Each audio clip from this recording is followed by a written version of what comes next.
Long rebound. Steph, no timeout with 6. At 5, Curry for the lead.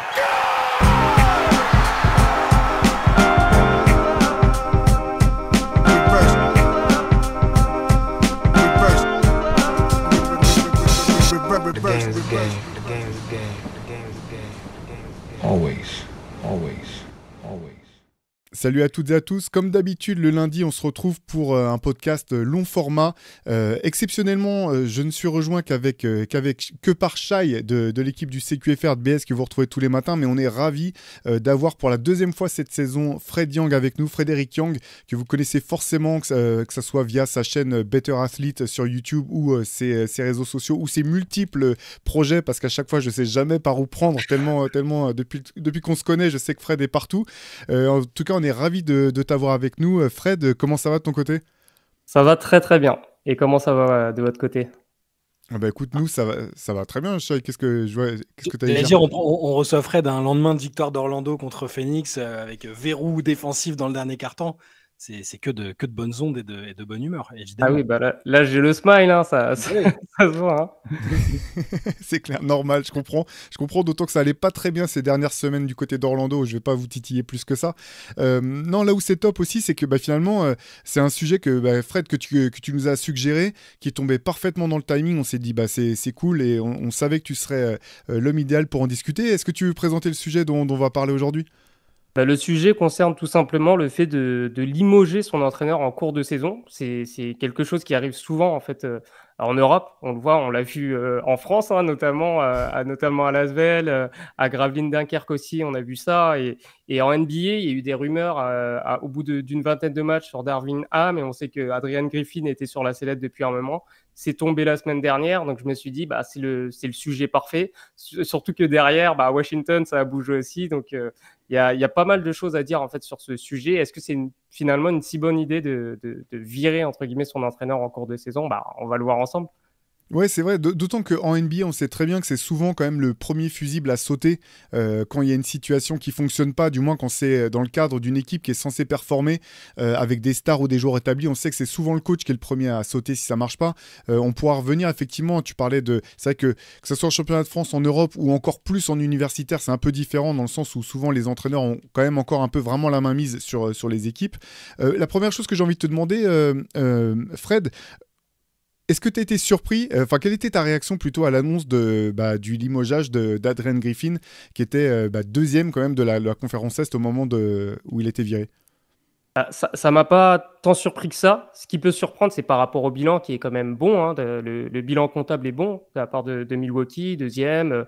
Au bilan comptable. Donc, en fait, son bilan, il se défend, mais en fait, il y avait tellement de déclarations ambiguës de la part de pas mal de joueurs, notamment Giannis, qui d'habitude, on le connaît ces dernières années, il loue aussi son côté humble, et là je trouve qu'il y avait quand même pas mal de pics qui sortaient de manière un peu cachée autour de l'ambiance générale, autour de il faut qu'on soit meilleur. Quand il parlait de celui qui lave les maillots doit être meilleur, mais en fait derrière ce flot d'informations, il y avait il faut que les entraîneurs soient meilleurs. Et il parlait aussi notamment d'Adrian Griffin. Et on l'a vu, il y a pas mal de vidéos qui circulaient aussi sur leur réaction sur le terrain, défensivement. Ils ne se comprenaient pas.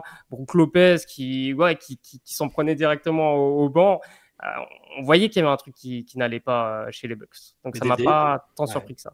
Mais dès le début de la saison, en fait, c'est l'atmosphère. C'est-à-dire qu'il y a ce qu'on sait via les déclarations. Forcément, on l'interprète toujours un peu comme on peut, mais le langage corporel, la dynamique d'équipe que tu voyais sur des trucs, ça peut être des détails, mais tu sais, là même encore dernièrement, Giannis qui dessine un schéma sur la tablette à l'écart du groupe, plusieurs fois où il est à l'écart, où son coach recherche une interaction, mais où, bon, après, voilà, on peut surinterpréter. Il y a des trucs qui sont du domaine de la vie de groupe. Je ne vais pas vous l'apprendre. Tous les deux, vous êtes coach pour le coup. Donc, moi je suis plus dans l'interprétation parce que je ne sais pas ce que c'est de coacher une équipe au quotidien. Mais là, pour les Bucks, en l'occurrence, il y a eu plein de choses de cet ordre-là. Ça avait commencé en début de saison avec... je veux dire, le training camp avait à peine commencé, je crois. Je ne sais plus exactement la date, mais Terry Stotts, qui est quand même un mec, un vétéran du coaching, qui en plus allait peut-être pouvoir coacher même en tant qu'assistant Damian Lillard, avec lequel il s'entend à merveille. Le fait que les infos qui sortent, ce soit il supporte pas le nouveau coach Adrian Griffin parce qu'il lui a mal parlé, il lui a manqué de respect, parce qu'il veut pas lui laisser de marge de manœuvre. Rien que ça, déjà, tu te dis, ça commence pas très bien. Et tout au long, là, sur les semaines, le style de jeu, le fait qu'il soit obligé aussi de revenir à une défense qu'ils connaissaient mieux, à des systèmes défensifs dont ils avaient l'habitude l'année dernière, Griffin a essayé d'apporter sa patte comme tout nouveau coach. Et ils sont revenus. C'est-à-dire que le pouvoir des joueurs a immédiatement eu cet effet. Et il y a eu plein de signes, en fait. Donc, moi aussi, je suis d'accord, j'étais pas surpris sur le fond. Je pensais quand même qu'il lui laisserait un peu plus de temps. Tu fais bien de parler de l'incident avec Terry Stotts. Moi, j'avais trouvé ça très inquiétant quand même en début de saison, parce que c'est rare en fait que ça se passe comme ça. Si vous n'aviez pas suivi l'anecdote, en gros, c'est à la fin d'un entraînement, il y a Terry Stotts qui continue à communiquer un peu avec des joueurs en leur parlant de 2-3 choses. Adrian Griffin qui dit bon bah c'est bon, l'entraînement est terminé, allez maintenant. Il appelle les entraîneurs pour que eux fassent un meeting entre eux. Et comme Terry Stotts continue de parler avec des joueurs, t'as Adrian Griffin qui met un coup de pression en mode c'est moi le chef, maintenant ça s'arrête. C'est effectivement, j'ai trouvé ça hyper étonnant en fait, parce que Terry Stotts, qui est quand même un entraîneur qui est chevronné, qui a été coach de longues années à Portland avec de belles saisons dans son bagage, dans son CV. On savait aussi que c'était une manière peut-être de servir de Terry Stotts pour pouvoir mieux intégrer Damian Lillard, avec lequel il y avait une excellente relation. Ça, j'avais trouvé ça étonnant en fait que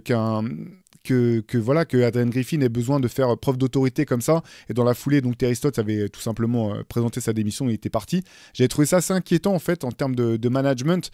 Après, du côté défensif, c'est aussi intéressant à noter parce que Adrian Griffin a été longtemps assistant de Nick Nurse à Toronto. On sait qu'il a vu plein de choses et qu'il était plutôt estampillé coach défensif. On sait que Nick Nurse était peut-être un des coachs les plus entreprenants avec Eric Spoelstra, je dirais, d'un point de vue défensif, de mixer les défenses, proposer des choses un peu étonnantes, des box plus 1, des zones, des alternances indiv zone en fonction des situations, en fonction de là où se font les remises en jeu. Donc ça, je trouvais ça intéressant qu'il apporte cette expertise-là du côté de Milwaukee. Par contre, c'est vrai que je m'attendais pas forcément à ce qu'il change autant en profondeur les principes défensifs de Milwaukee, vu le succès que Milwaukee avait eu avec cette défense, et notamment, faut en parler, l'utilisation de Brook Lopez, qui est quand même vraiment, je sais pas ce que tu en penses, Fred, mais peut-être le point central en fait de l'organisation défensive des Bucks sous Budenholzer. Complètement. Et d'ailleurs, je pense que c'est là où il y a eu aussi une grosse cassure. Il ne s'est pas forcément adapté aux joueurs qu'il avait. Parce que Brook Lopez, on le sait, son schéma préférentiel, c'est quand il défend en protection, donc proche du panier, en drop, ce qu'on dit, c'est le langage en anglais, mais en France, on parle plutôt de protection. Et en fait, là, ce qui changeait, c'est que vraiment, sur les drives, il n'y avait plus d'aide du côté fort. Avant, ça a été vraiment de tous les côtés. Et il était moins exposé. Là, il lui demandait de sortir au niveau de l'écran. Il est capable de le faire, mais il faut qu'il soit un peu protégé. Et là, souvent, quand il allait au niveau de l'écran, mais il se faisait avoir sur la rotation, parce que la rotation n'était pas faite, parce que les mecs n'avaient pas encore bien compris comment se passer, devaient se dérouler les rotations, et surtout, tu t'as perdu en qualité, parce que tu as Grayson Allen qui est parti, parce que tu as Jrue Holiday qui n'est plus là, et ça change tout, en fait. C'est pas qu'un seul joueur, c'est 5 joueurs, et c'est intéressant. Moi aussi, quand il est arrivé, je me suis dit, bon, ça va être intéressant, les Bucks vont sans doute défendre différemment, va y avoir des nouveaux schémas, mais là, pour le coup, ça a peut-être été trop brutal.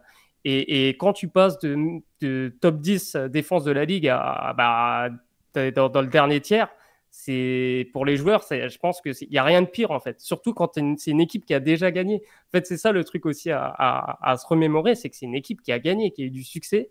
Et changer et voir que tu n'as plus de succès sur ce sur quoi tu dominais, tu domines plus parce que il y a des nouveaux choix tactiques que les joueurs ne comprennent pas forcément, ou en tout cas, ils n'ont pas adhéré au discours. Donc, là, je peux comprendre les joueurs, je peux comprendre la situation d'urgence. Après, je vous rejoins aussi, c'est quand même tôt dans la saison. L'échantillon, en fait, il est un peu court, et c'est ça qui me dérange tout le temps quand je vois qu'un entraîneur est mis sous la sellette après une vingtaine de matchs. En mathématiques, c'est quoi 20 ? Un échantillon de 20, c'est ridicule.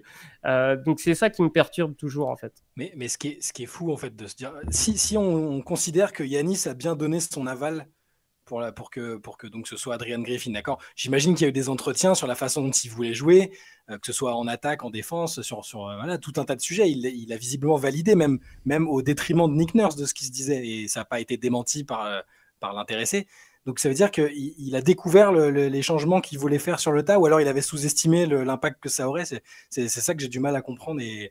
Après, la chose qu'il faut connaître, c'est est-ce que ces discussions ont eu lieu avant le trade ou après le trade de Jrue Holiday, parce que pour moi, ça conditionne pas mal de choses, sachant que oui, tu perds ton meilleur défenseur dans le périmètre et que derrière, ça change toute ton organisation. Mais de toute manière, je trouve qu'il y a eu un gros souci, et je pense qu'il y a encore un gros souci au niveau de la direction sportive des Bucks, c'est-à-dire que, en amont, tu sais à peu près où tu veux aller.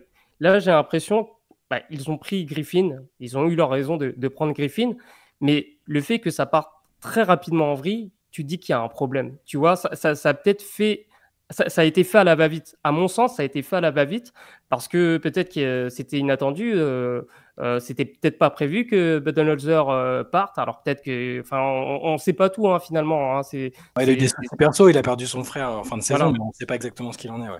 Voilà, donc j'ai l'impression que la situation n'avait pas été forcément anticipée en avance. Ils se sont un peu précipités. Et finalement, est-ce que Adrian Griffin était l'homme de la situation ? La preuve que non. Et derrière, il y a Doc Rivers qui arrive et qui signe pour... alors, je ne sais pas si c'est 5 ans ou c'est... En tout cas... je crois que c'est 5 ans et 40 millions de dollars, un truc comme ça. Voilà. Est-ce que c'est un projet qui est cohérent par rapport à ce que tu veux faire, par rapport aux forces de l'équipe ?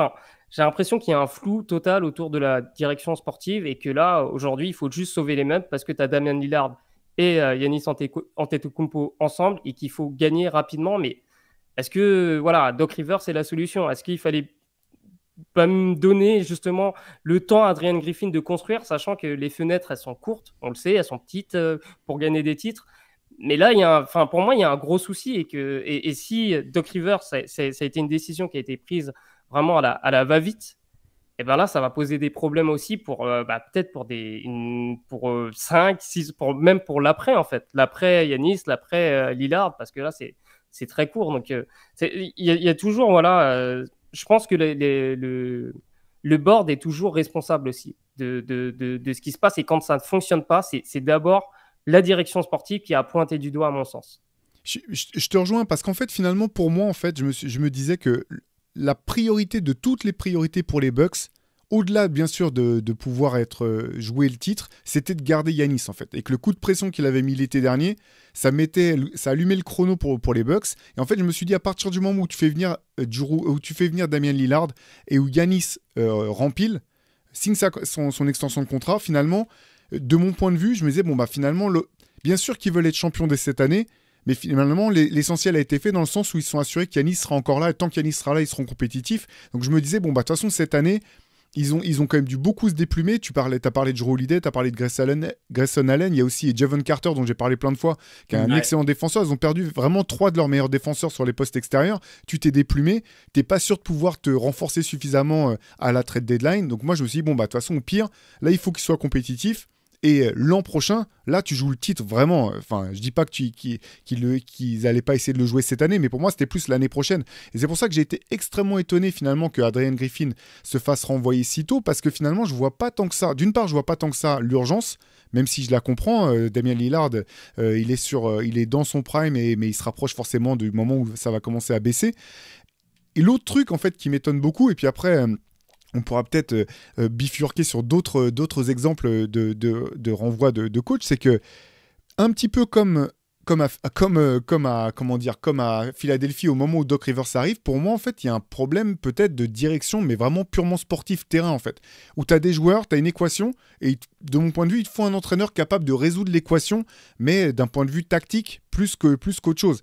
Et les 2 fois, c'est pour ça que j'ai été très étonné du choix de Doc Rivers, parce que je dis pas que c'est un mauvais entraîneur, hein, je suis pas non plus, on va pas faire les entraîneurs nous à nos petits niveaux et critiquer tout le temps les choix de professionnels, mais pour moi, c'est pas l'étiquette que je lui mettrais. On peut dire peut-être que il sait manager des stars dans certaines situations, même si, comme le disait Antoine samedi, c'est peut-être l'entraîneur qui a coaché le plus de superstars de toute l'histoire de la NBA et qu'on a tiré le moins finalement, qui a un titre, une finale, et puis c'est tout. Et puis pas mal de records qui sont pas très glorieux en termes d'avoir mené 3-1, 3-2 des séries, c'est de faire reprendre. Et là, ceci étant dit, je comprends pas donc forcément la nomination de Doc Rivers à ce moment de l'année. Comme toi, Fred, je me dis, tu peux attendre la fin de la saison, te dire, là, je vais peut-être pouvoir voir les Kenny Atkinson, les d'autres entraîneurs, et pourquoi pas choisir Doc Rivers si c'est vraiment celui-là que tu veux, mais finalement, il n'y a pas forcément d'urgence. Et en plus, lui donner tout de suite un contrat aussi long et aussi cher, mais là je pense que là pour le coup je pense que c'est Doc Rivers qui a dicté ses conditions, qui a dit si je viens moi il faut me donner ça. J'ai du mal à croire en fait qu'aujourd'hui faire venir Doc Rivers ça va te permettre tout de suite dans l'instant, vu l'effectif, vu le salary cap, vu le peu d'assets que tu as, de transformer ta trajectoire sur cette saison en fait. J'aurais presque plus compris que. Alors, du coup, c'était pas techniquement possible, je pense. Je réfléchis à quel moment le Doc Rivers était parti de Philadelphie, mais ça a plus de sens qu'un coach comme Doc Rivers arrive au début d'une saison et qu'il ait le temps d'apprivoiser les stars en question et l'effectif, plutôt que là, en cours de route. C'est là aussi le sujet sur quel type de coach prendre si tu dois vraiment changer en cours de saison, ce qui, là, moi non plus, me semblait pas impératif. Après, on n'est pas dans la vie de groupe, mais visiblement, pour qu'à ce stade de la saison, ils en viennent à le virer, c'est qu'au niveau relationnel, ça devait être encore plus désastreux peut-être que ce qu'on sait. Il y aura peut-être des histoires qui sortiront après. Mais ouais, un gars comme Doc Rivers, j'aurais pas été choqué qu'à la fin de la saison, après un éventuel échec en playoff, ils se disent, bon, il nous faut un mec qui a de l'expérience, qui est déjà coaché des stars, et puis on prend Doc un an ou deux, quoi. Là, il y a plusieurs trucs qui vont pas de prime abord, c'est cette durée du contrat. Et là, bon, je pense qu'il a l'agent qu'il faut, hein, et puis il a l'expérience et les contacts. Ça, on sait comment ça fonctionne, mais plutôt qu'un coach, que de laisser peut-être un des assistants ou un mec, un profil un peu différent. Mais je voyais pas non plus l'urgence. Ils sont sous contrat ensemble, Giannis et Lillard, sur plusieurs saisons. Il y a rien n'excluait non plus, rien ne permettait pas de penser que peut-être que ça allait remonter en cours de saison, qu'en playoff ils iraient mieux. Mais bon, après, voilà, là, c'est là qu'il y a la thématique plus générale de ce dont on voulait discuter, c'est quel intérêt, dans quelle situation, parce qu'il y a différents types de situations où tu vires ton coach en cours de route. Il y a où tu es très très loin des objectifs, ton équipe a démarré de manière catastrophique, tu es 9e alors que tu visais la première place. Là, tu te dis, c'est que ça n'a pas du tout matché, il faut réagir vite avant d'être en situation d'échec à la fin de la saison. Et tu as celle-là où c'est visiblement quand même de l'ordre du relationnel, de manque d'atomes crochus avec les joueurs, avec la direction. Voilà, là, tu as l'impression quand même que c'est un peu le pouvoir des joueurs qui a parlé un peu, j'imagine. C'est une des thématiques, parce que Giannis, ça fait quand même plusieurs mois, presque années qu'on sent qu'il monte en régime dans la prise de pouvoir au sein de la franchise, et elle se comprend presque. Je veux dire, ils ont gagné avec lui, c'est lui qui a piloté un peu le succès, mais c'est des thématiques plus larges, là, je pense, là, qui touchent à ce changement de coach en cours de route, là. Et justement, moi je vais rebondir sur l'interview que tu as faite avec Sandrine Gruda quand elle parlait justement des top joueuses avec lesquelles elle a joué. Et justement, elle parlait elles sont tellement fortes que c'est des coachs sur le terrain. Et là, ça peut se comprendre en fait. Un Doc Rivers dans cette situation-là, c'est quelqu'un qui a sa réputation de players coach. Ça c'est pas passé avec tout le monde, mais en tout cas, il a cette réputation-là. Et justement, pour rebondir aussi avec ce que tu viens de dire, c'est qu'aujourd'hui, les joueurs ont un certain pouvoir, et surtout les joueurs qui ont gagné, les joueurs qui sont bons, les grands joueurs, ils perdent peut-être patience. Eux, ils savent en fait, je pense, ce qu'il faut pour gagner.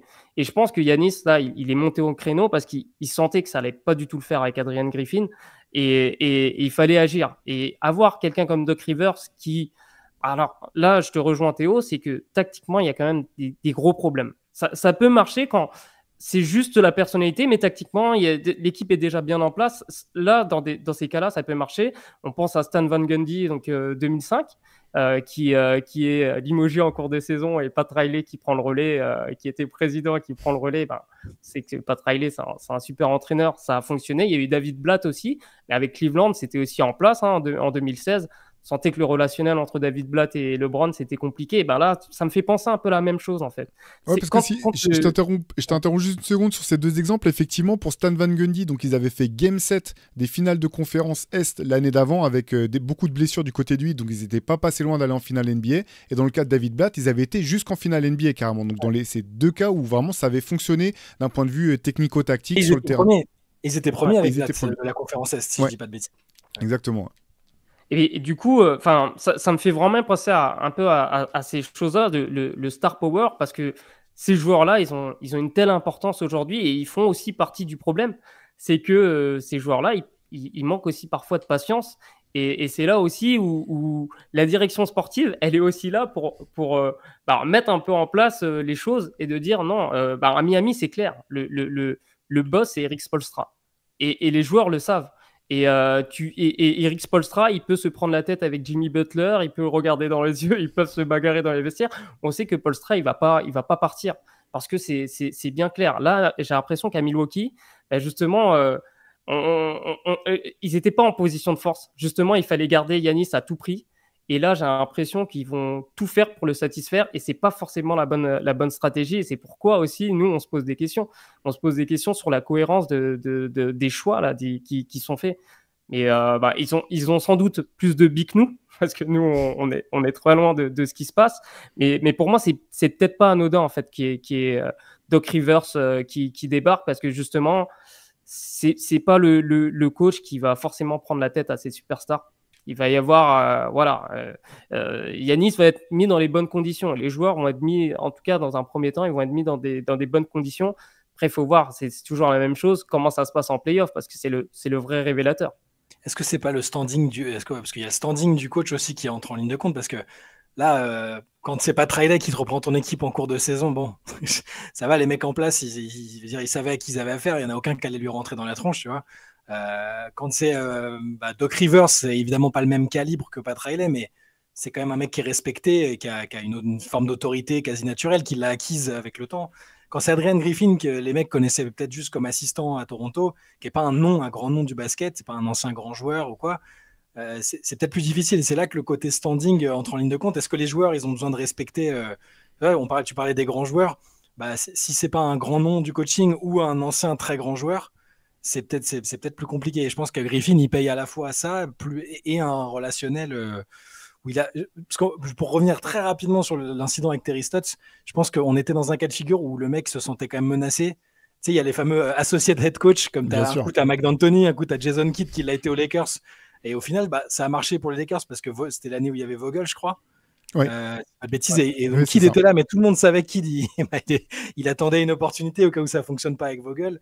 Et là, il a dû se sentir menacé, sauf que tout le monde ne réagit pas de la même manière. Et au lieu de peut-être d'avoir une discussion entre quatre murs, ça s'est vraiment manifesté au point que des journalistes l'ont su très rapidement. Et voilà. Mais en tout cas, le standing, le nom, le palmarès, tout ça font que les joueurs ont besoin de ça maintenant, malheureusement. Ou alors, il faut que le gars, même si c'est un type qui arrive d'université, par exemple, ou qui était un ancien assistant, il faut qu'il soit déjà connu des joueurs et qu'il ait un énorme charisme, un truc comme ça. Et j'ai l'impression que c'est ce qu'il n'y avait pas avec Griffin, et c'est ce qui me fait m'interroger sur le choix de base. C'est-à-dire que je pense, par exemple, Griffin aurait pu être un bon coach dans une autre situation, j'imagine, sinon il ne serait pas nommé là.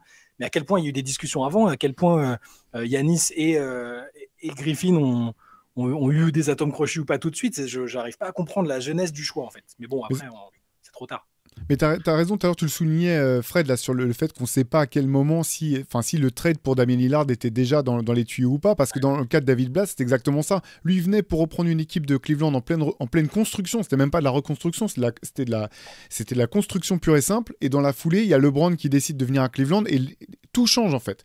L'équilibre du pouvoir change, les objectifs changent, et ça transforme complètement toute ta trajectoire. David Blatt, je trouve que c'est un entraîneur extraordinaire, l'un des entraîneurs les plus brillants avec lesquels j'ai eu l'occasion de discuter.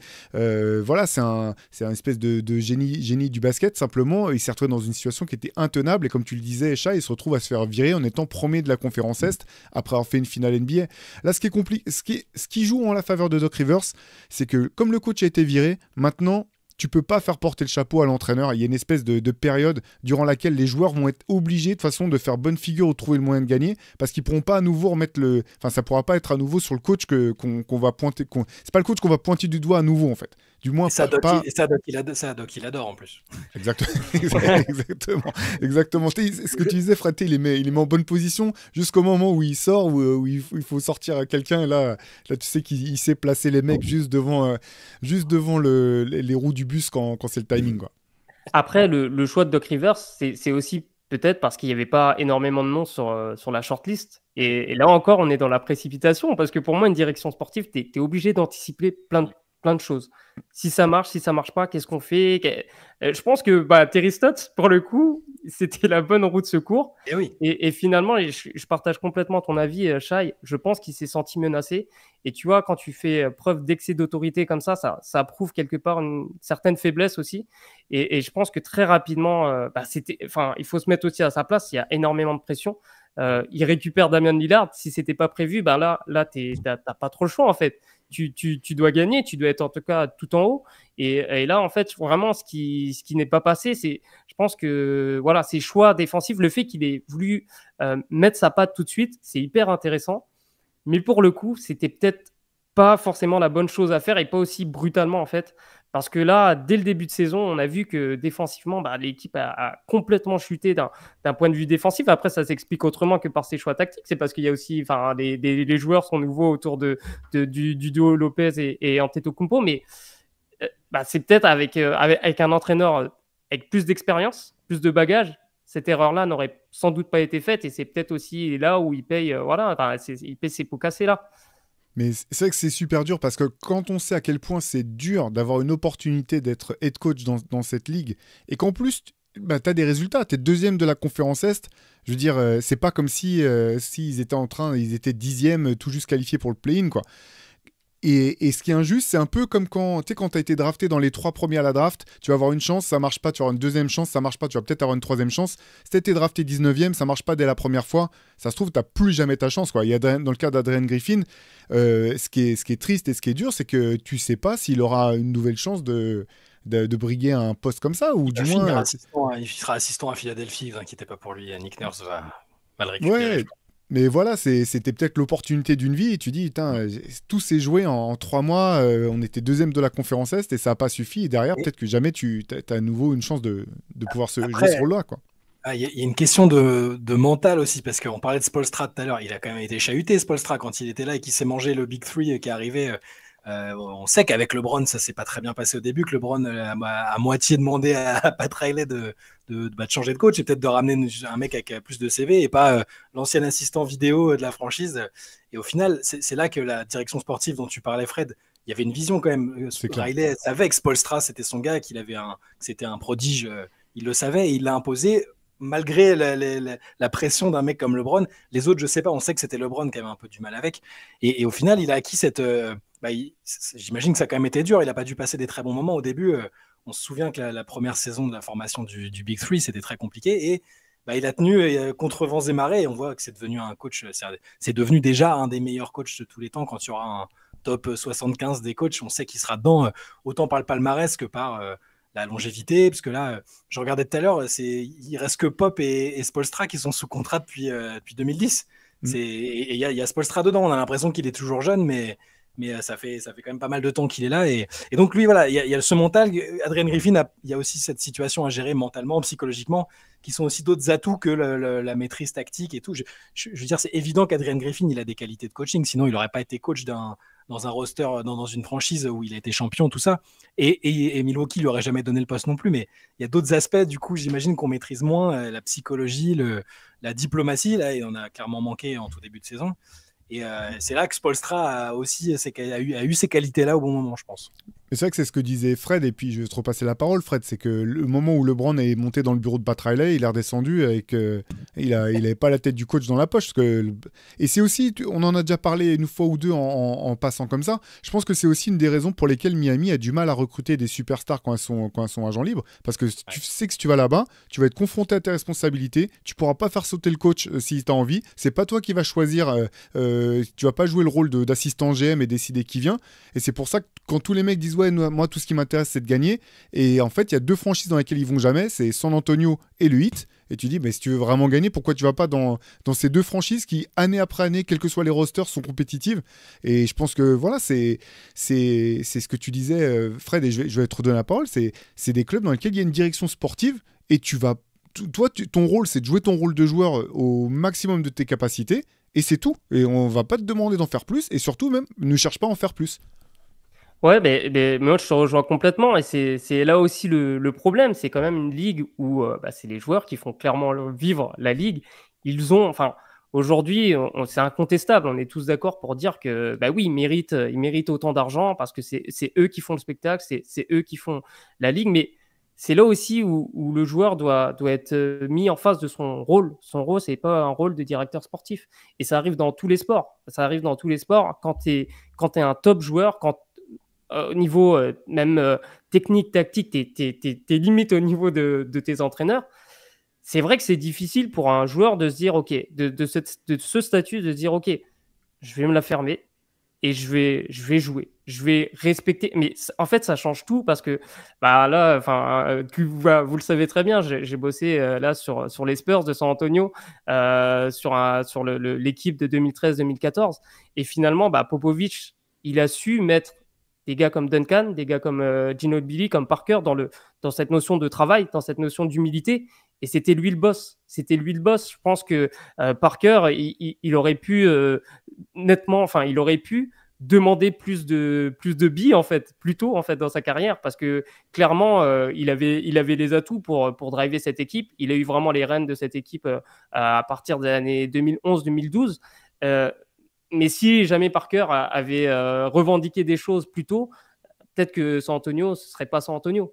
Et là, c'est là où vraiment il faut que les franchises se tapent un peu plus du poing sur la table et se fassent un peu plus respecter. Et que pour moi, Miami et San Antonio ne devraient pas être des exceptions. Ça devrait être une sorte de norme. On voit que les Nuggets travaillent un peu dans ce sens-là, parce que aussi ils ont la chance d'avoir un franchise player comme Nikola Jokic qui a cette culture un peu de culture européenne, un peu tu continues à respecter le boss, quoi. Et je pense qu'en NBA, c'est le problème de la NBA, c'est le fait que les joueurs ont parfois trop de pouvoir et dépassent un peu ce cadre-là. Et là, finalement, ça se dégoupille mal parce que aussi les joueurs, comme je le disais en introduction, ils manquent de patience aussi. Et les front office.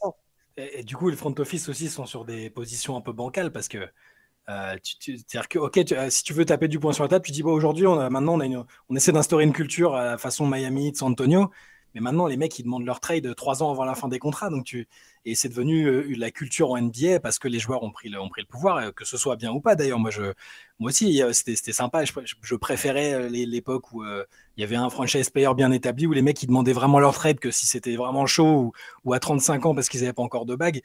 Là c'est vraiment un environnement différent où même les front office, justement, s'ils n'ont pas cette capacité d'anticipation et de construction d'un effectif, d'un coaching staff avec des mecs sur lesquels ils peuvent vraiment tabler, ils se retrouvent dans des situations aussi qui sont très très difficiles à gérer, avec des mecs qui demandent les trades, avec des coachs qui savent pas quelle est leur marge de manœuvre au niveau de l'autorité, des choix forts ou pas.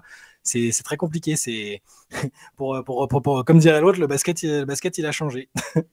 C'est ça, parce que surtout qu'il y a 2 équipes qui sont prêtes à récupérer ces joueurs-là et qui sont prêtes à tout lâcher, quitte à ce que ces gars ne gagnent jamais.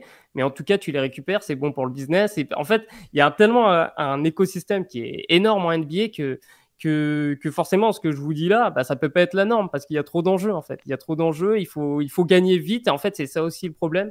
On est dans une société avec la culture de l'instant. Ça n'a jamais été aussi fort avec les réseaux sociaux. C'est un peu ça aussi. C'est ce qui force au panic buy, tu vois, au choix précipité.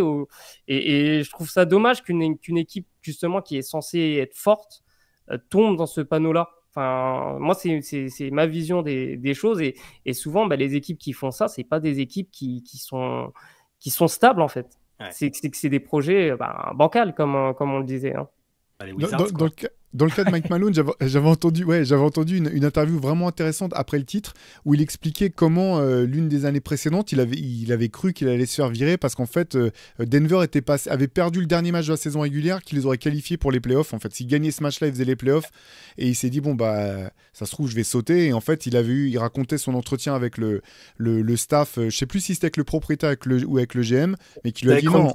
C'était à la fois Kroenke et Conley, je crois. Ouais. Voilà, c'est ça. On est dans la bonne direction. On a Nikola Jokic qui va se développer. Oui, bien sûr, on aurait aimé faire les playoffs, mais on est dans la bonne direction. On va garder le groupe intact. Et c'est ce que tu disais, Fred. Parfois, il faut avoir cette vision un peu long terme de voir la trajectoire et pas simplement la marque. Est-ce que c'est réussi, est-ce que c'est raté. Et quand tu regardes les histoires d'équipes qui ont réussi, il y en a plein comme ça où tu dis mais ça aurait pu exploser juste avant. Pourquoi ils ont gardé ce groupe je prends une équipe comme les Pistons des années 2000 qui fait un titre, une finale, mais qui est régulièrement finaliste à l'Est de la conférence Est. À un moment, tu peux dire peut-être qu'il faut exploser, il faut ramener un joueur meilleur parce que finalement, il n'y a pas de superstar. Et au bout du compte, avec le recul, moi, je pense qu'ils ont tiré le maximum de ce qu'ils pouvaient faire. Peut-être qu'ils auraient pu arracher, gagner une finale de conférence de plus, faire une finale NBA de plus. Mais je pense vraiment que la force de cette équipe, c'était le groupe. L'osmose avec le coach Larry Brown, qui a eu un parcours aussi mouvementé en tant qu'entraîneur. Mais là, c'est là où ça a pris, en fait. À Détroit, ça a pris, ça fonctionnait. Et je pense que c'était la bonne chose, en fait, le bon choix de garder ce groupe, même s'il n'avait pas de clinquant. La question que j'ai envie de vous poser là, concernant les Bucks, parce que voilà, si Doc Rivers vient, c'est que Milwaukee veut être champion cette année. Sinon, ça n'a pas de sens de changer de coach à ce stade de la saison. Même en prenant en compte des changements potentiels d'ici la fin de la deadline, est-ce que vous pensez que cette équipe a les ressources, a ce qu'il faut pour pouvoir être championne NBA en 2024 ? Alors, comme ça, je dirais non, parce que même même au début de la saison sur les pronostics, je les mettais derrière Boston à l'Est, je les mettais derrière Denver à l'Ouest. Donc, ils restent sur le talent brut et avec l'expérience collective qu'ils ont, ils restent des candidats évidents. Mais sur le moment, sur le trade de Lillard-Holiday, mais ils ont tellement perdu avec Jrue Holiday que c'est un mec qui te fait gagner en playoff avec sa défense et qui est même pas c'est aussi un joueur plus que correct en attaque. Donc, ça change pas fondamentalement leur force de frappe. J'ai l'impression le plafond qu'ils peuvent atteindre. Ils ont évidemment, t'as Giannis qui est un des joueurs les plus dominants, Lillard c'est un fort talent, mais je les vois pas. Ce changement, même si ça se met à bien fonctionner, je les mets encore derrière Boston et je les mets encore derrière Denver en fait. Moi, je suis d'accord avec toi, Shai. Je les mettrais même derrière Philadelphie parce que faut bien comprendre une chose. Si le roster ne bouge pas, si ça reste comme c'est aujourd'hui, en play-off, ils seront forcément exposés. Parce que comme j'ai dit aussi tout à l'heure, leur schéma défensif qui marchait bien les années précédentes, il ne peut pas marcher de la même façon parce que tu as trop perdu sur la défense du périmètre, du premier rideau, avec Jrue Holiday, avec Allen, avec Jevon Carter. Donc, si ça bouge pas, pour moi, je vois pas comment Milwaukee peut redresser la barre. Alors oui, ça tourne bien en saison régulière. Ça va continuer, je pense, à tourner bien. Mais quand vont arriver les playoffs, c'est là que les vrais problèmes structurels profonds de l'équipe vont ressortir. Et notamment ce problème tactique qui va se voir parce que l'attaque ne va pas pouvoir tout compenser. Et c'est peut-être aussi l'une des erreurs de l'intersaison, c'est de se dire peut-être que ce qui avait pêché l'année dernière, c'était peut-être l'attaque, parce que finalement, la défense, Jimmy Butler était en feu, donc ça, quand tu as un gars qui est en feu comme ça, mais derrière, on n'a peut-être pas su jouer sans Giannis, et peut-être que l'équipe a été pensée par rapport à ça, par rapport à renforcer l'attaque, mais finalement, là, tu te retrouves avec d'autres problèmes. Oui, l'attaque est plus forte, mais ta défense, en fait, l'équilibre n'est pas bon. Et cet équilibre-là, si ça bouge pas au niveau du roster, je vois pas comment ça peut s'améliorer en play-off. Ouais. Même avec tu m'aurais mis Brad Stevens, je t'aurais sans doute répondu la même chose. Ce que j'avais demandé, parce que du coup, ça veut dire que Adrian Griffin, c'était peine perdue, quoi, d'entrer avec l'écart, les dés étaient pipés tout de suite, et donc même si ça avait été un très bon coach, on peut se poser la question. Oui, et c'est pour ça que j'aurais compris que Adrian Griffin parte si un entraîneur était arrivé, mais avec un projet, en fait. Si le projet avait été clair. Là, Doc Rivers, c'est pas clair. Si tu m'avais ramené quelqu'un avec une vraie identité offensive, je sais pas, n'importe quoi, ils auraient pris Willardy à la place. Parce que j'aurais compris, en fait. Mais là c'est incompréhensible. Mais je suis à la fois d'accord, un peu plus nuancé dans le sens où moi, c'est vrai qu'après le trade, je me disais que cette équipe avait peut-être le potentiel d'aller jusqu'au bout, non, mais je voyais un scénario qui pouvait les amener en finale. Tant que tu as un joueur comme Giannis Antetokounmpo, je pense qu'il y a un scénario possible où tu peux aller aussi loin. Dans le sens où ils ont Giannis Antetokounmpo, on l'a vu en mode beast mode en finale NBA face aux Suns. C'est-à-dire pas simplement avoir le niveau d'une superstar, mais arriver sur 1-2 matchs clés à hausser encore son niveau et devenir quasiment injouable. Et ils ont un mec qui est capable de te tuer un match en la personne de Damian Lillard. Mais par contre, là, donc je dis, y a un scénario. Comme vous, j'y crois pas vraiment, parce que je pense que l'équipe est pas suffisamment forte structurellement. Et le truc, c'est qu'en fait, je vous aurais donné exactement la même réponse si c'était encore Adrian Griffin que Doc Rivers. Et a fortiori, parce que d'un côté, Adrian Griffin, on n'a jamais vu ce qu'il pouvait donner en playoff. On ne sait pas ce qu'il peut donner d'une série à l'autre, d'un match à l'autre, en termes d'ajustement. Pour le coup, Doc Rivers, on sait. Son CV est celui qu'il est. On peut me dire ce qu'on veut. Moi, je sais ce que j'ai vu. Je sais aussi des équipes qui étaient plus talentueuses et qui ne sont pas allées au bout, qui n'ont pas su s'adapter. Donc, Doc Rivers, je ne pense pas que ce soit l'homme de la situation pour trouver une solution tactique qui te permette d'aller chercher le match de plus dont tu as besoin pour te qualifier. Et le truc, c'est que de toute façon, structurellement, ils ne pourront pas se renforcer suffisamment, même à la deadline. Donc, encore une fois, je reviens sur ce que tu disais, Fred, en entame, en fait. Pourquoi s'être précipité? Si vraiment ça se passe pas bien avec Griffin, parce que les superstars en ont trop marre et viennent taper à la porte du GM en disant lui on n'en veut plus, eh ben ok, tant pis pour toi, Adrian Griffin, mais tu t'engages pas sur 5 ans avec un autre coach en fait. Prends ton assistant, il coach jusqu'à la fin de l'année, tu dis bon bah cette année c'est pas bon, tu vas voir tes stars, tu leur dis vous vouliez plus de lui, bah il est plus là. Par contre, on finit la saison avec lui et par contre, on va travailler dès maintenant sur le projet de l'année prochaine. On va commencer à cibler des profils et on va aussi chercher un coach. Et pas à l'abri d'une bonne surprise. Ty Lue, il était assistant à Cleveland, on est d'accord? Il est assistant, ouais. Parfois, bon, là, c'est un peu une situation exceptionnelle et il n'y a pas LeBron dans l'équipe, mais il y a quand même Giannis. Ouais, c'est. J'ai du mal. Ce timing me perturbe aussi et je repense à ce que tu disais sur Doc Rivers où à chaque fois dans les fameuses séries compliquées, surtout ces dernières années, il a réussi à chaque fois à trouver les excuses qui ne l'impliquaient pas et c'est ce qui me fait peur aussi pour les Bucks là. Alors peut-être que là maintenant il a une approche nouvelle, le fait qu'il a été consultant. Et ça, faut le dire aussi, il a été consultant pour les Bucks depuis le début de la saison. Hein. C'est-à-dire qu'il conseillait Adrian Griffin et il s'en servait comme consultant extérieur. Oui, ça, moi je ferais plutôt ça. Enfin, c'est un scénario, c'est improbable. C'est quasi complotiste. Tu te dis, bah, le mec, il a miné le terrain du prédécesseur. Et j'exagère évidemment, on n'en est pas là. Mais ouais, j'aurais fait ça aussi si vraiment avec Adrian Griffin, c'était humainement impossible. Tu te débrouilles pour mettre un assistant et finir comme ça. Tes stars sont sous contrat et tu as un peu de marge pour se renforcer après et tu redémarres. Mais là, c'est 5-6 ans et puis ça va leur coûter cher. Hein. Si c'est un fiasco, ça va leur coûter très cher financièrement aussi de s'en séparer tôt. C'est hyper dangereux. Hein. Ils mettent un peu en péril, en péril, on ne sait pas, mais ils mettent vraiment en jeu leur avenir très proche maintenant en fait. Sur la table. Je crois que Marc Lasserie, l'ancien proprio, il a vendu ses parts au très très bon moment, à mon avis. Mais tu sais que même j'aurais été moins étonné qu'il fasse revenir Budenholzer au bout du compte.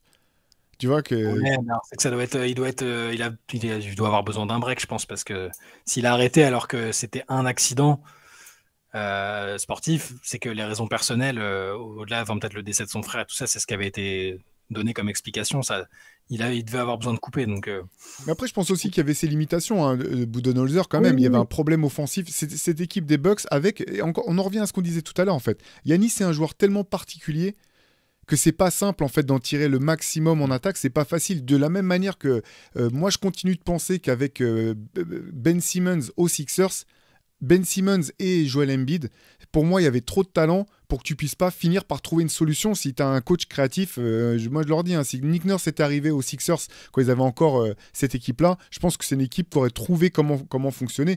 Et donc, j'en reviens à ça, en fait, dans ce contexte aussi particulier des Bucks, moi, j'aurais aimé être une petite souris pour entendre la discussion dans le staff au moment où on dit ouais, il nous faut Doc Rivers. C'est l'homme de la situation pour ces raisons-là font que ça va être l'homme de la situation qui va trouver comment faire carburer cette équipe offensivement, quel est le rating qu'il lui faut offensivement, garder la défense et en plus en playoff, on sait qu'avec Doc Rivers, on va pouvoir faire ceci ou cela. Moi, je pense que c'est Doc Rivers qui leur a dit que Doc Rivers était l'homme de la situation. Mais après, de ce que j'ai cru, l'article de The Athletic, il est assez... voilà, on comprend bien ce qui s'est passé visiblement. Donc... il est fort, il a ces relations-là, cette aura. Il a une aura aussi qui, de l'extérieur, peut paraître disproportionnée parce qu'on regarde les résultats, ils sont un peu décevants. Il a un charisme, voilà, quand tu l'entends parler, c'est d'ailleurs un excellent consultant, commentateur, tout ce que vous voulez, mais ça reste quand même assez surprenant tout ça. Et c'est vrai que tu en parles de son statut. Parfois, j'ai du mal à le comprendre, même en fait, ce statut au sein de la ligue. Enfin, c'est vrai que c'est hyper étonnant. Et même, j'écoutais il y avait la réaction de Kevin Garnett et Paul Pierce au changement d'entraîneur. Et finalement, même eux étaient surpris. Alors, ils avaient confiance dans le fait que Doc Rivers puisse changer la donne. Mais c'est une vidéo de 20 minutes. Pendant 15 minutes, ils comprennent pas comment tu peux te séparer d'Adrian Griffin en plein milieu, à ce moment-là de la saison, alors qu'il a ces résultats-là, etc. Et puis, ils disent à un moment, à la fin, mais de toute façon, qu'est-ce qu'il va faire, Doc? Il arrive. Il peut pas instaurer, t'as pas de training camp.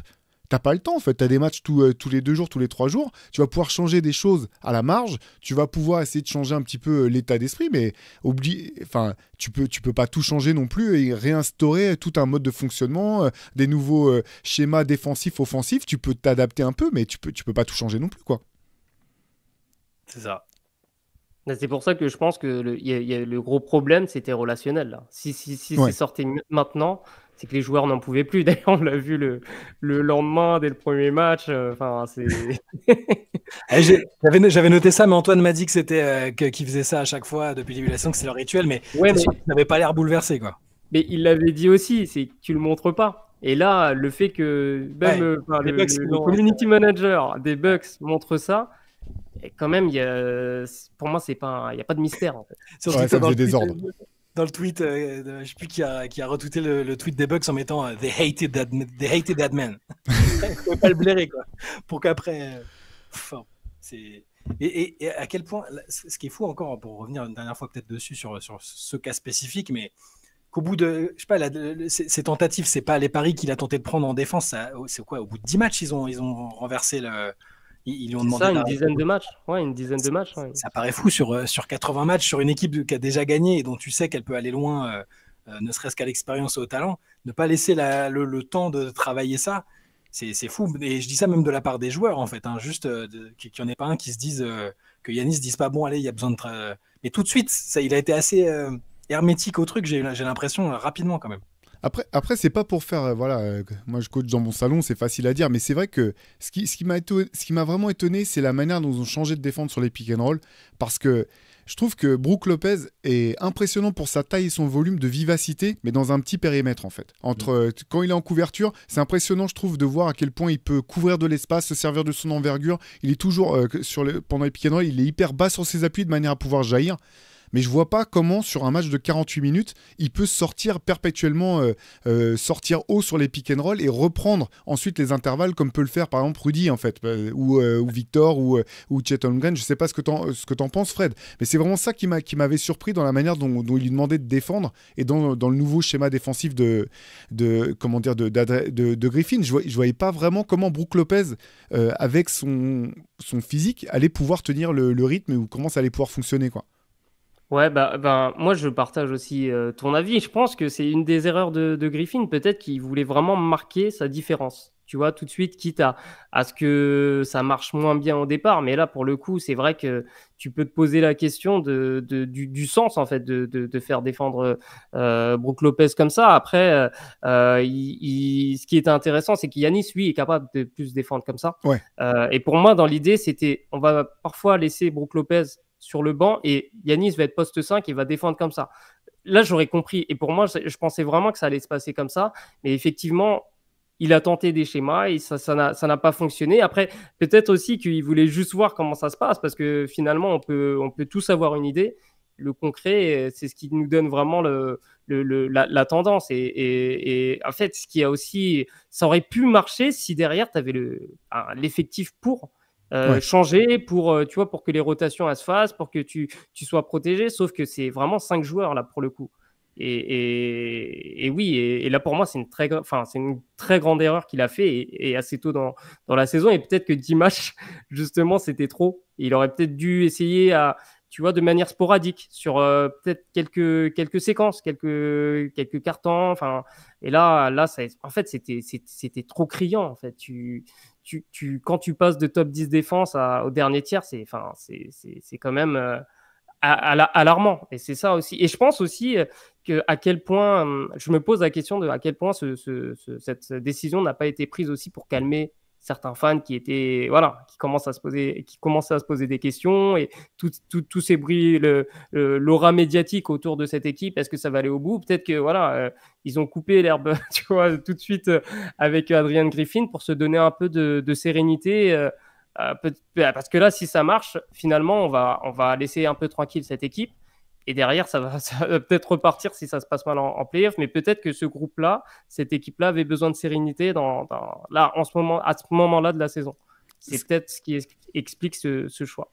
Et ce qui est encore plus dur pour Adrian Griffin au bout du compte, c'est qu'en plus Doc Rivers va avoir le luxe de récupérer un Chris Middleton qui est en bien meilleure santé à ce stade de la saison qu'il ne l'était en début d'année. Et donc, Jay Crowder aussi qui revient. Exactement, donc tu te dis, bon voilà, moi je serais pas étonné effectivement que les Bucks terminent bien la saison régulière. De toute façon, elle est bien entamée leur saison régulière. Et effectivement, tu disais derrière Boston, Shai, et t'as raison. Après, tu regardes le roster de Boston, celui de Milwaukee, en termes de construction, c'est pas du tout la même en termes de star power non plus. Donc c'est déjà bien en fait d'être à ce stade de la saison. D'être là à ce stade de la saison. Donc, bon, de toute façon, on tirera les conclusions en play-off. Maintenant, au moins, les choses sont claires. Les Bucks veulent être champions cette année. Donc, c'est un petit peu comme en équipe de France, tu sais, féminine, où on se prive de certaines choses en disant on s'en prive parce que l'objectif, c'est d'être championne et rien d'autre. Si c'est pas ça, c'est un échec. Ben, on verra. Faut pas lancer Shai sur ce sujet. Ah ouais. Non, par contre, moi, j'avais une question en tant que non-coach, parce que là, j'ai quand même la chance d'être avec 2 coachs. En tant que coach, dans les diverses expériences que vous avez pu avoir, est-ce que vous avez déjà eu ce sentiment à mi-saison d'être alors sur la sellette, je sais pas, on parle de basket amateur, hein, évidemment. Ouais, mais vous avez un petit niveau avec Fred quand même, non, mais faut tempérer. Mais pour le coup, moi je peux t'en parler parce que l'année dernière, j'ai récupéré un groupe senior. Et déjà, entraîner des jeunes et des seniors, ça n'a rien à voir. Et des seniors que je récupère en R3, en région. Et on commence la saison très mal. 1-6 et c'est des matchs qu'on perd de peu, hein. Il y a des matchs qu'on perd vraiment de peu, une possession, plusieurs matchs d'une possession, et j'ai senti que très rapidement tu vois, la confiance elle partait de la part des joueurs, et ça c'est hyper compliqué à gérer. Surtout, moi je fais un parallèle quand même, parce que ça reste des adultes, tu vois, même si c'est des joueurs amateurs, ça reste des adultes, ils sont habitués à jouer d'une certaine manière. Moi j'ai une vision assez moderne du basket. C'est-à-dire que, et d'ailleurs, Théo, ça m'intéresserait d'avoir ton avis sur ce sujet-là, mais j'ai l'impression qu'il y a beaucoup de coachs qui coachent comme dans les années 90, 2000, tu vois, sur des systèmes très fermés. Et j'ai l'impression que les joueurs, en fait, même s'ils sont jeunes, même à 22, 23, ils ont été habitués à jouer comme ça. Et quand un coach qui arrive avec justement beaucoup de systèmes ouverts, ça perturbe. Certains joueurs préfèrent avoir, ok, faut que je fasse ça. Et finalement, j'ai senti très vite que ma méthode, tu vois, elle passait pas auprès de tout le monde. Et il a fallu une série de victoires pour que, tu vois, ça se calme.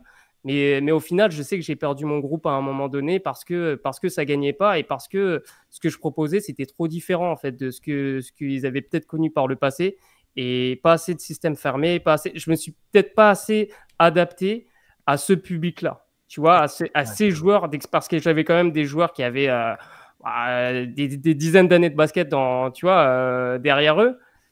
Et changer du jour au lendemain, c'est pas facile, et c'est pour ça que je trouve que c'est quand même un parallèle que je peux faire, même si c'est niveau amateur, c'est que il faut toujours prendre en compte en fait ce que les joueurs ont fait par le passé, ce qui les met en confiance, et je me suis peut-être pas assez adapté. Parce que justement, Et du coup, tu la sens la défiance au moment où ça arrive, tu sais, tu dis. Ouais. Non, mais moi, je l'ai senti assez tôt dans la saison. Ça a été très compliqué, hein, je vais pas vous mentir. Ça a été très compliqué, mais derrière, je suis allé un peu plus dans leur sens. J'ai commencé à mettre des systèmes plus fermés. On a commencé à gagner plus de matchs, mais au bout d'un moment, j'ai senti. Début de saison, c'était compliqué. Après, ça allait mieux, et en fin de saison, on s'est fait reléguer, donc forcément derrière, moi j'ai senti on a perdu un match qui a pour moi changé beaucoup de choses sur la confiance de l'équipe, et récupérer un groupe quand il perd confiance, c'est hyper compliqué. Ouais, je partage ce que tu dis, Fred, parce qu'en fait, moi, situation un petit peu similaire par rapport au coaching à l'ancienne et puis arriver avec des idées peut-être un peu plus neuves. La grosse différence, c'est que moi, je suis arrivé un peu sans pression parce que j'avais une équipe, ma première équipe de seniors, c'était des seniors filles, mais c'était une équipe 2. Donc, il n'y avait pas vraiment d'attente. Mais par contre, c'est vrai que moi, c'est comme toi, en fait. Je suis arrivé en disant, bah non, il n'y a pas de poste, en fait. Celle qui prend la balle, elle pousse la balle. Et non, il n'y a pas une meneuse attitrée, en fait. Tu es une extérieur, bah, tu peux pousser la balle. Et puis, à un moment, peut-être qu'il faut que tu ailles à l'intérieur parce que la défense, ça va demander ça. Changer des choses vraiment que pour la plupart, elles n'avaient jamais vues, que ce soit sur le jeu rapide, que ce soit sur le fait que. Et en filles, je pense que c'est encore plus marqué parce que je pense qu'il y a aussi dans la manière dont souvent les entraîneurs entraînent les filles dès toutes jeunes à les spécialiser encore plus, à jouer encore plus sur des formules de jeu fermées avec sur tel poste, tu fais ce genre de choses. On valorise moins le jeu de 1 contre 1, la prise d'initiative. Et moi, j'ai un petit peu fait. Valser serait peut-être un grand terme, mais en tout cas, j'ai eu envie de faire bouger tout ça. Et je te rejoins sur ce que tu dis, Fred. Moi, il y avait, comme pour toi, certaines choses qui étaient un peu comment dire, en réaction, ça faisait trop de nouveautés. La chance que j'ai eue, c'est de tomber dans un groupe super avec des joueuses, l'essentiel, la majorité des joueuses qui avaient envie d'apprendre de nouvelles choses, qui étaient même, je pense, contentes qu'on essaie de leur apprendre de nouvelles choses et de voir de nouvelles choses et d'avoir, dans mon cas, en tout cas, une capitaine qui est toujours un relais hyper précieux. Et cette question de confiance, elle est essentielle, effectivement, je pense, dans tous les sports d'équipe quand tu arrives dans une nouvelle situation. Et voilà, et on a eu nos très bons moments, on a eu nos moments de doute, les moments où ça marche pas. Et il y a un moment aussi où, je pense, qu'en tant qu'entraîneur, il y a un moment aussi, il faut que tu puisses voir ce qui fonctionne ou ce qui fonctionne pas, en fait. Et moi, une des choses sur lesquelles j'ai beaucoup bougé, c'est dans l'écoute. Maintenant, même en match, ça peut m'arriver dans un temps mort de leur demander, vous, qu'est-ce qui vous pose problème ? Qu'est-ce que vous voyez ? Est-ce que l'adversaire fait quelque chose qui vous pénalise, qui vous gêne? Qu'est-ce qui fonctionne pas, en fait? Parce qu'au bout du compte, toi, tu peux avoir tes idées, mais c'est les joueurs et les joueuses sur le terrain qui jouent, en fait. Toi, c'est pas toi qui joues, c'est eux et c'est elles qui jouent, en fait. Donc t'es là, t'es au service vraiment de l'équipe. Et donc ouais, non, je te comprends. Je te comprends complètement, Fred. Et puis, je sais aussi, même à des niveaux amateurs, en fait, la pression, tu la ressens parce qu'en fait, t'es pas payé. C'est ce qu'on disait dans le MOOC Loser, en fait. Tu joues au niveau amateur, les joueurs, les entraîneurs, t'as pas autant à gagner que des pros, mais t'as presque tout autant à perdre parce que tu mets tellement de toi à chaque match que c'est pas neutre de jouer en compétition, quel que soit le niveau, tu te mets en danger quelque part. Non, mais c'est ça. Et en tant que joueur, du coup, vous avez aussi eu l'effet inverse où vous avez perdu confiance, ou alors vous avez fait partie de groupes qui ont complètement perdu. J'en profite parce que moi je suis un footeux, c'est moins intéressant. Mais est-ce que vous avez ressenti le même truc où il y a un groupe d'un coup qui était complètement interloqué par ce que proposait, ou même vous individuellement? Ouais, je me suis posé la question. Moi, ça m'est arrivé souvent. Et c'est pour ça que je sais que je suis pas un joueur facile à coacher parce que justement, je suis un coach. Et tu vois, quand tu penses comme un coach, tu vas tout, tu remets tout en question. Enfin, tu te poses des questions.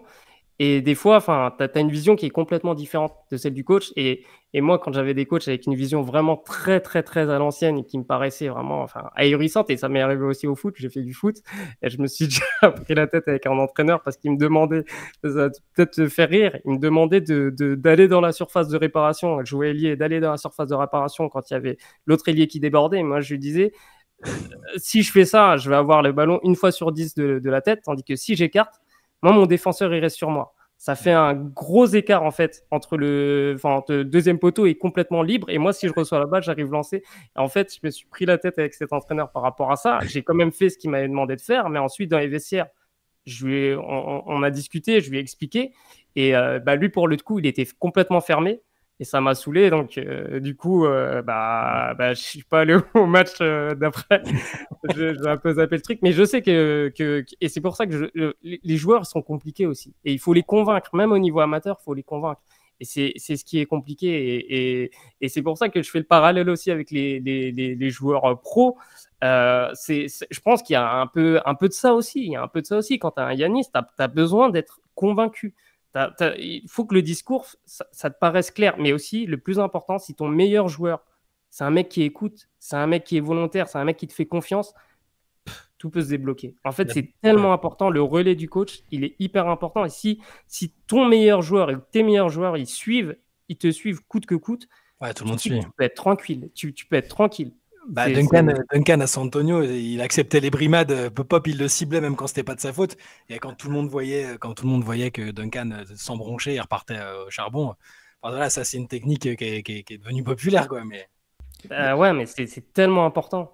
Non, mais je suis d'accord. C'est pour ça que la communication, c'est aussi important. Et c'est comme Fred, hein, pour répondre à tes questions. Shai, moi, c'est ça que pas un entraîneur à qui j'ai pu m'entraîner. Moi, là, je vais juste vous donner la pire phrase moi, qu'un entraîneur m'ait dite de toute ma vie. Et c'était sur la fin de ma carrière, entre guillemets, avec plein de guillemets, hein, parce que je suis loin d'être un joueur de haut niveau. C'est fin de discussion avec un entraîneur qui me dit non, mais tu cherches trop à comprendre, en fait. Donc, ok. trop intelligent pour ton C'est bon. propre bien. Non, c'est. En fait, tu poses des questions. En fait, pour faire les choses, faut que tu comprennes, faut que tu donnes du sens aux choses que tu demandes aux joueurs et aux joueuses de faire. Sinon, ça rime à rien, en fait. Et moi, Ouais. quand on me dit, en fait, ton problème, c'est que tu essaies trop de comprendre ce que je te demande de faire, je me suis dit, bon, bah, écoute. Après, ce qui À est la galère, prochaine. c'est qu'il y a tellement de personnalités différentes que certains sont très cérébraux. Je pense qu'on Théo et moi, c'est pour ça aussi qu'on est journaliste, je pense. Et on a besoin d'être convaincu par des arguments clairs, précis. D'autres, c'est juste du côté motivationnel. D'autres, c'est peut-être le côté marrant, tu vois, savoir faire de l'humour. Enfin, en fait, c'est vraiment une aventure assez particulière, mais tellement enrichissante d'encadrer un groupe, en fait, que ce soit au sport ou même en entreprise. Mais je pense qu'en sport, c'est quand même plus fun, quoi, parce que il y a moins d'enjeux et c'est quand même, ça reste du plaisir, ça reste une passion. Mais c'est pas facile, c'est pas évident d'arriver à parler à tout le monde et de leur faire comprendre avec chacun leur mode de fonctionnement. C'est un numéro d'équilibriste. Hein. Et chaque jour, tu peux te tromper, mais il faut que tu essaies d'être assez complet en fait, dans ta manière de communiquer, de vendre des choses.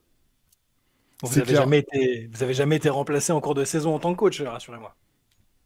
Pas encore. Moi, je pense que ça aurait pu arriver l'année dernière. Hein. Je me disais toujours le truc dans la tête. Je me disais, mais là, si j'étais pro, c'est sûr que j'aurais été viré. Ouais, La pression des médias et tout, mais oui. C'est clair, c'est clair. Bon, en tout cas, c'était super de t'avoir avec nous, Fred. Hein. Merci encore pour tout. De toute façon, je pense que voilà, on te retrouvera à plusieurs reprises. Et puis même, tu vois, dans l'introduction, on se connaît tellement bien. J'ai oublié de préciser que bien sûr, vous pouvez retrouver la plume de Fred dans quasiment tous les MOOC qu'on a sortis. Et puis même dans les anciens numéros de River, si vous avez un petit peu d'archives, on peut retrouver.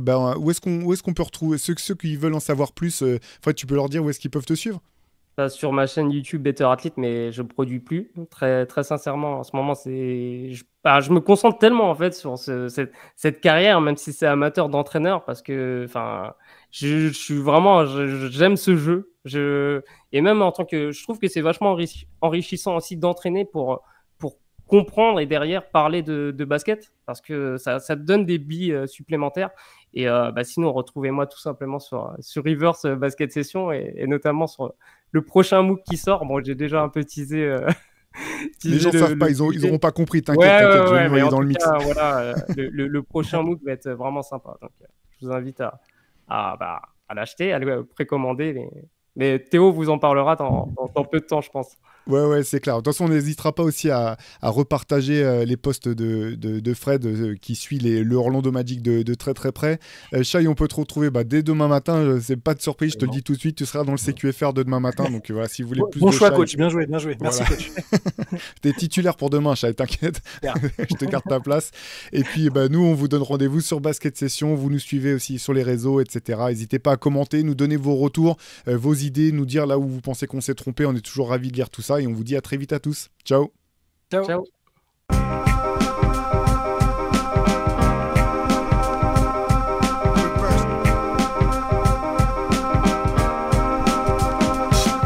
The game is out there, and it's either play or get played.